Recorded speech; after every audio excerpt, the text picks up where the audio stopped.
রূপালী জগতের আলো ঝলমলে পর্দার আড়ালে লুকিয়ে থাকে অন্ধকার এক জগৎ, যা সহজে চোখে পড়ে না আপনার কিংবা আমার। সাফল্যের চূড়ায় পৌঁছানোর নেশায় অনেক নায়ক নায়িকাই পা বাড়ায় সেই অন্ধকার পাপের জগতে। কেউ পায় সফলতা, কেউ আবার একেবারেই বিলীন হয়ে যায় এই দুনিয়ায়। তেমনই একজন দক্ষিণ ভারতের জনপ্রিয় অভিনেত্রী নিশা নূর। একসময় সাফল্যের শীর্ষে পৌঁছালেও শেষমেশ করুণ মৃত্যুই হয়েছিল তার নিয়তি।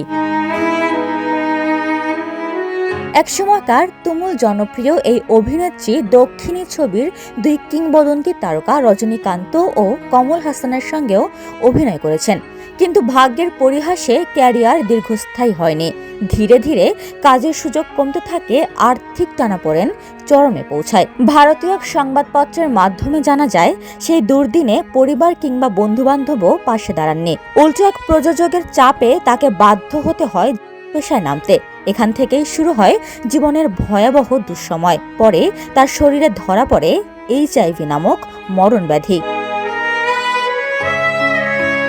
এইডস আক্রান্ত অভিনেত্রীকে শেষ দিকে প্রায় চেনাই যেত না। অতিমাত্রায় রোগা, কঙ্কালসার দেহ নিয়ে নিঃসঙ্গ জীবন কাটছিল তার। 2007 সালে চেন্নাইয়ের এক দরগার বাইরে অচেতন অবস্থায় পড়ে থাকতে দেখা যায় নিশাকে। পরে মুসলিম মুনেত্রা কাজাগম নামের একটি তামিল স্বেচ্ছাসেবী সংগঠন তাকে হাসপাতালে ভর্তি করে, কিন্তু চিকিৎসাধীন অবস্থায় মৃত্যু হয় নিশার। আজও নিশা নূরের নাম উচ্চারিত হয় দক্ষিণ ভারতীয় চলচ্চিত্রের এক ট্রাজিক কাহিনী হিসেবে, যিনি রজনীকান্ত ও কমল হাসানের মতো মহাতারকার সঙ্গে কাজ করেও শেষ পর্যন্ত জীবনের শেষ দিনগুলোতে লড়েছেন একা ও অসহায়ভাবে, পাশে পাননি কাউকে। নিশা নূর 1962 সালের 18 সেপ্টেম্বর তামিলনাড়ুর নাগাপত্তিনাম এলাকায় জন্মগ্রহণ করেন। 80-র দশকের তামিল সিনেমা মঙ্গলা নায়াগি দিয়েই বড় পর্দায় আত্মপ্রকাশ করেন।